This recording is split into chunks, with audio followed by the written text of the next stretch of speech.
Pratyaya Tasmai Shri Guruve Namaha.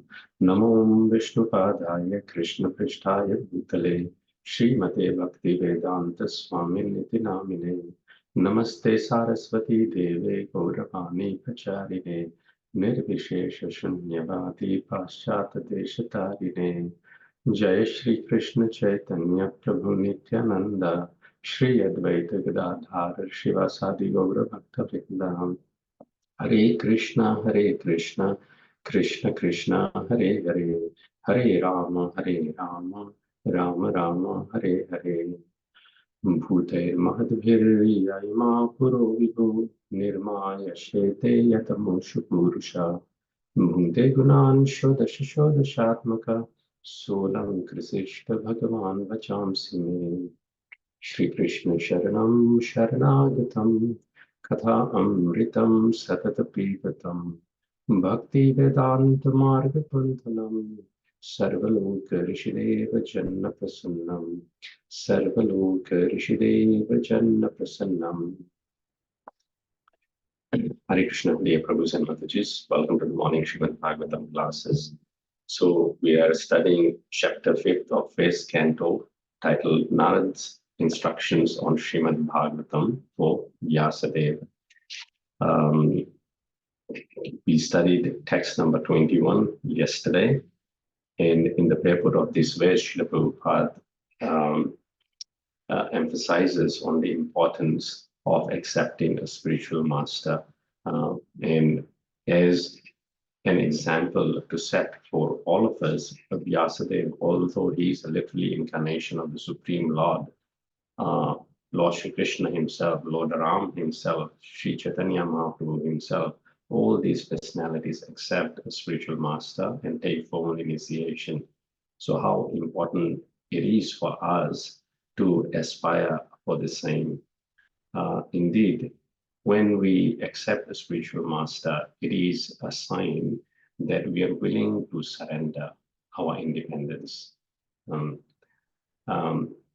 If we take to spiritual master just as a token of a ritualistic activity, that we have to accept a spiritual master, so I'm doing it, but we do not surrender and we are not willing to listen to the instructions and serve, then that diksha, that initiation has no meaning, because really the surrendering process of initiation has not started.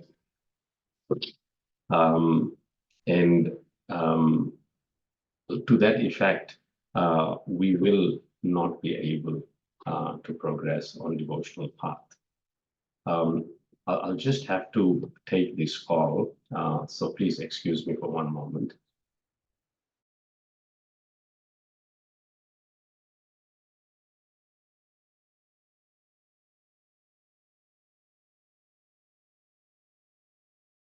For that interruption.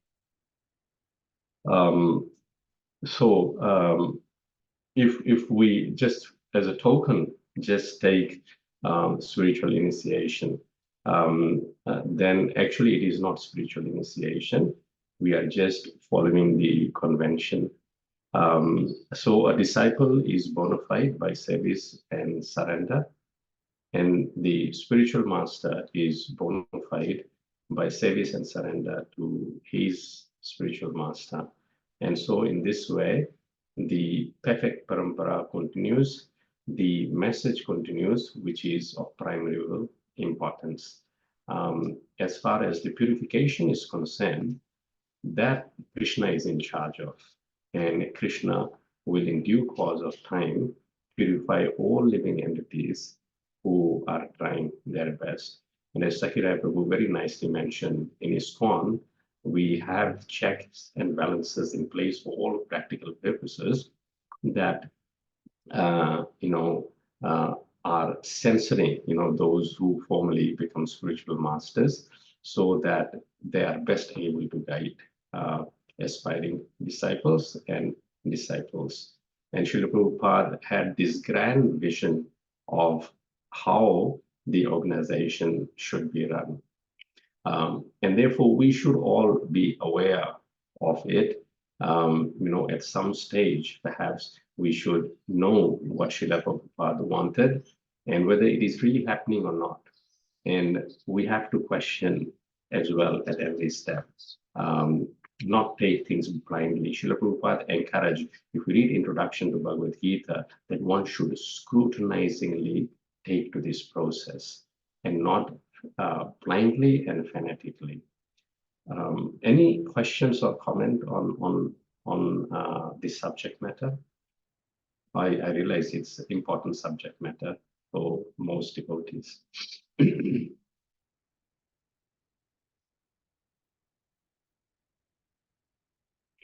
How do we know our spiritual master has accepted us? So Nilima Mataji has asked that question. We will know. This is a process of knowledge transmitted from heart to heart. And when it happens, we will know. In Guru Charana Padma song that we sing every morning in our temples, it is said that Divya Gyan Heda Prakasito, in the heart, Heda Divya Gyan, transcendental knowledge, the spiritual master, invokes. We will know. Like Srila Prabhupada, he knew as when he met his spiritual master for the first time, he knew that, spiritual master Siddhanta Saraswati, just by giving instructions, has accepted us. And, I had similar experience. I also knew the first time I submitted to my spiritual master.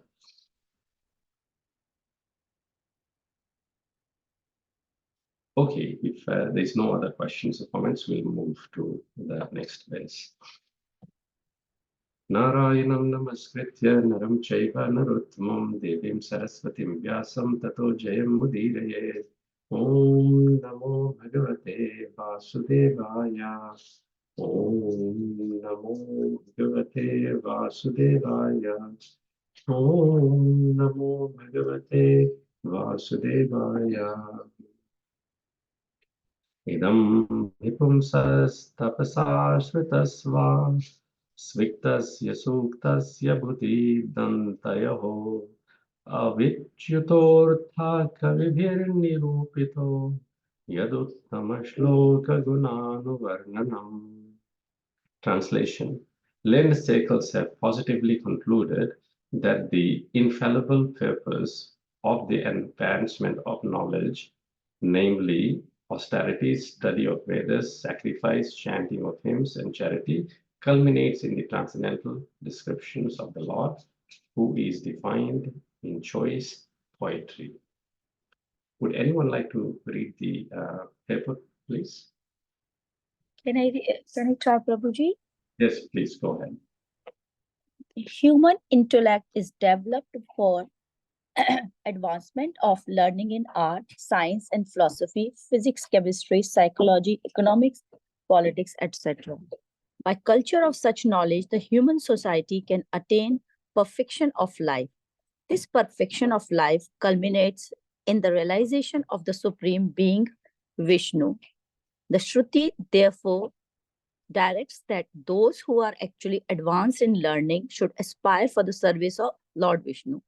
Unfortunately, persons who are enamored by the external beauty of Vishnu Maya do not understand that culminations of perfection or self-realization depend on Vishnu.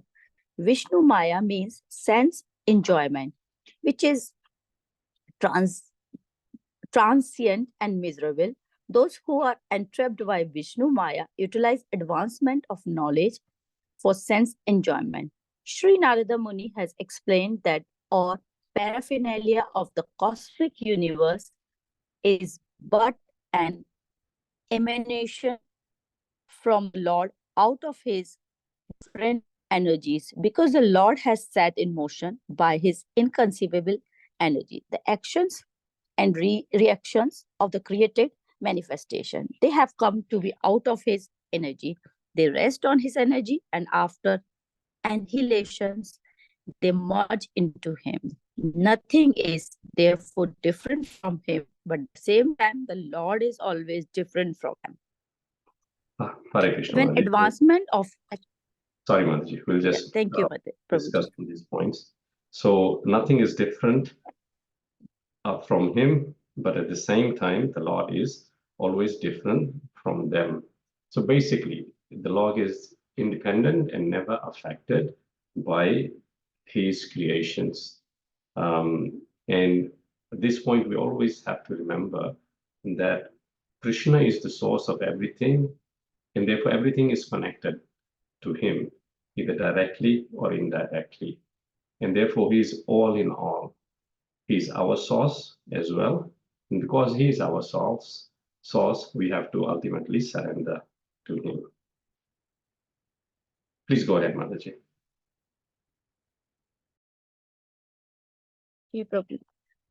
Advancement of knowledge is applied to the service of the Lord. The whole process becomes absolute. The personality of Godhead and his transcendental name, faith, glory, etc. are all non-different from him. Therefore, all the sages and devotees of the Lord have recommended that the subject matter of art, science, philosophy, physics, chemistry, psychology, and be wholly and solely applied in the service of the Lord. Art, literature, poetry, painting, etc.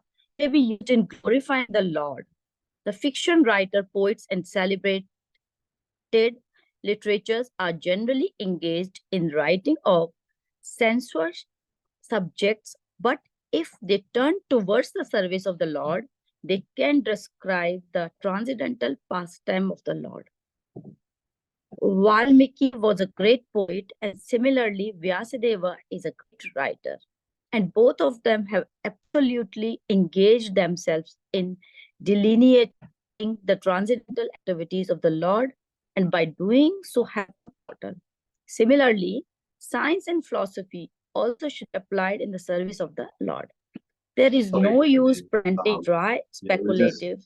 We'll just comment on that, and then you can continue.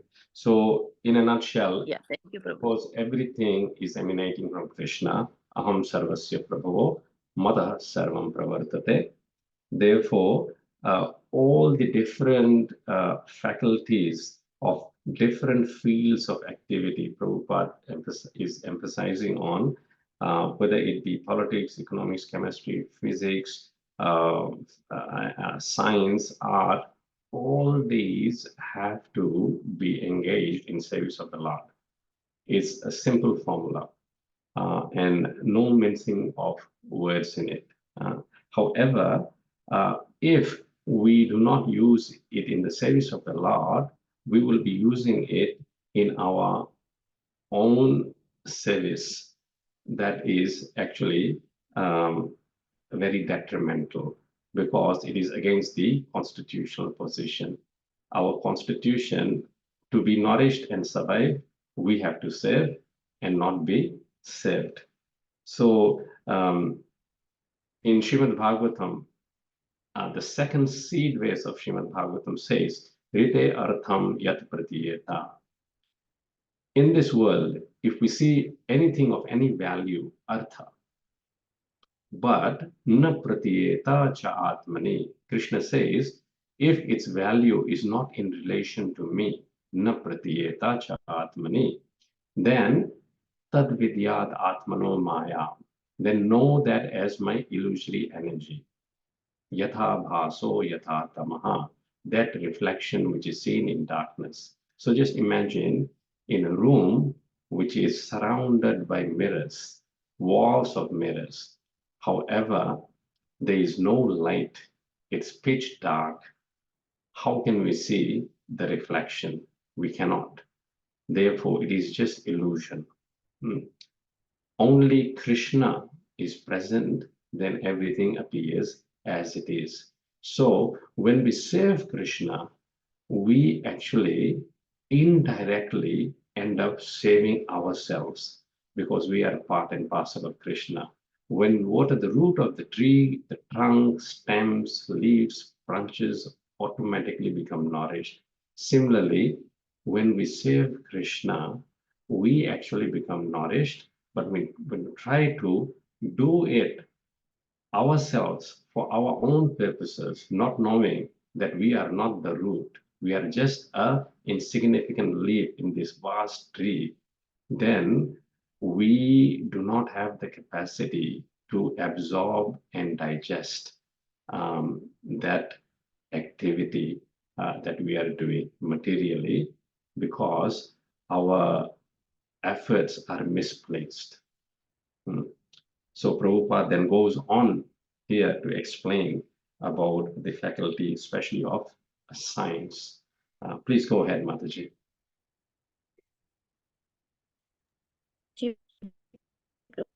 There is no use presenting dry, speculative theories for sense gratification. Philosophy and science should be engaged to establish the glory of the Lord. Advanced people are eager to understand the absolute truth through the medium of science, and therefore a great scientist should endeavor to prove existence of the Lord on a scientific basis. Similarly, philosophical speculations should be utilized to establish the supreme truth as sentience and all-powerful. Similarly, all other branches of knowledge should always be engaged in the service of the Lord. In the Bhagavad Gita, also the same is affirmed: all knowledge not engaged in the service of the Lord is but science. Real utilization of advanced knowledge is to establish the glories of the Lord, and that is the real import. Scientific knowledge engaged in the service of the Lord and all similar activities are all factually Hari Kirtana or glorification of the Lord. Thank you. Thank you, Mataji. So our only business is to do Hari Kirtana, chant Hare Krishna, Krishna Krishna, Hare Hare, Hare Ram, Ram Ram, Hare Hare, and glorify the qualities of the Lord. As here in this verse, it is mentioned, Yat Uttama Shloka Gunanuvarnanam. Guna means quality, Anuvarnanam means discussing those transcendental qualities in the discourses, the katha, the pastimes. And these are Uttama Shloka. Tama means mode of ignorance, and Ut means which takes us beyond the mode of ignorance. Shloka, best of selected verses. So everything, when we look at the word to word of this shloka, idam, this, he, certainly, pumsaha, of everyone, tapasaha, by dint of austerities. We have to perform austerities, in every field of work. If we are studying, we have to be very, very vigilant and conscious, concentrate, stay focused. Shrutasya, by dint of study of Vedas, va, or svitasya, sacrifice, suktasya, spiritual education. So sacrificing involves in daily life. We have to sacrifice our sleep if we want to get more achieved. We have to get education. In this instance, it's mentioned as spiritual education, cha, and buddhi, culture of knowledge, dattayaho, charity, avichyuta, infallible, artha, interest, kavibihi, by the recognized learned persons, nirupitaha, concluded. So, nirupitaha means concluded. And here, Nārada Muni is impressing upon Vyasadeva that this is the conclusion of all the Kavibihi recognized learned persons. So we see even Arjuna in Bhagavad Gita accepting this point. He says that Ahuswam Rishi Sarve, that all the rishis are speaking this about you, that you are the Supreme Personality of Godhead. Deva Rishi Nāradastatha. Deva Rishi Nārad, he's speaking about you. Asita Devala Vyasaha. Asita Rishi, Devala Rishi, Vyasa Rishi, Swayam Jaiva Bravisime, and you yourself are declaring this, that you are the Supreme Personality of Godhead. So this conclusion that Krishna is the Supreme Personality of Godhead, all the learned circles really accept. There is no debate about it. Yet, and therefore, because he is the Supreme, yet uttama shloka gunanuvarnanam, he has to be glorified. If he is not the subject of glorification, then Shrutavyani Rajendra Ninam Santi Sahasrasa. We will discuss millions and millions of other subject matters through our various senses, through our sight, through our tongue, through our nose, through our ears, and so on. And when Krishna is not the subject, then what will happen? As Vyasadeva here mentions previously, that nakar hachin kwapicha dushtitam apihi, our minds will be agitated. Labhe tavata hatanav evaspadam, like a boat, we will be oscillating, not having been anchored at the lotus feet of Krishna. And Srila Prabhupada impresses here that actually this is the science. It is not mere knowledge. So science, he impresses, is to prove that Krishna is the Supreme Lord and the perfection of living entity is attained by simply glorifying the Supreme Lord. And through dint of realization, one will be able to understand all subject matters that there be. So in 9th chapter of Bhagavad Gita, Krishna says, Idam tu te guhyatamam. This is a very confidential knowledge, guhya knowledge. Pravakshyam anusuyave. And I'm telling it to you now. Because anusuyave, you are not envious towards me. So this is one qualification. If we are envious towards Krishna, or we have this mentality, why did God do this? Why did Krishna do this? Why did Krishna do that? That is not a qualification. Jnanam Vijnana Sahitam, Krishna goes on to say, with this knowledge I am presenting now, Jnanam Vijnanam, scientifically realized knowledge. So there is Jnana and there is Vijnana. So devotees of Krishna are not Jnanis, they are Vijnanis. They can scientifically realize Krishna, as Srila Prabhupada says here, through the process of Hari Kirtanam, glorification of the Supreme Lord. Therefore, the last verses of Śrīmad-Bhāgavatam in the 12th canto, they say, Sankirtyamano Bhagavan Ananta, that this process of Sankirtanam, glorification of Krishna, Hari Kirtanam, Uttama Shloka Gunanuvarnanam, this glorification of Krishna is of Bhagavan, who is Ananta, unlimited. Therefore, the glorification can go on unlimitedly. Even if we chant the same Maha Mantra continuously, we won't get bored. Newer and newer taste will be derived. Samkirtyamano Bhagavan Ananta Shrutanubhavo Yasanam Vipumsam. And when Shrutanubhava, when we hear that Sankirtana of Krishna, then Anubhava, we can experience Krishna directly. And what happens? Vyasanam Vipumsam, all our bad qualities, they go away. How?